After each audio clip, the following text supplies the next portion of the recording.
Hi, we're Immobiliser Fit, and this is the Halo Mini on a 2016 Range Rover Vogue. So our thief clones this key, tries to steal the vehicle.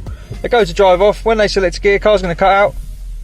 As you can see, car's cut out, unable to drive it away. So this system can be paired to the phone, or it can use a push sequence. So we'll start it up, go through the push sequence that we've set using the factory buttons. Hear a melody, now they can drive the vehicle. Select a gear, doesn't cut out, and runs. This is a service mode that can be done with a simple push and hold within the app on your mobile phone.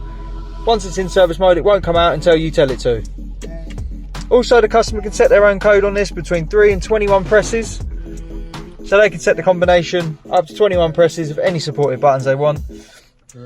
So it's totally up to them. So once again, thief clones the key, hops in, goes to steal the vehicle. As soon as they go to drive off, by selecting a gear, car's going to cut out, as you can see. To get one of these fitted, give us a call on 028 212 7393.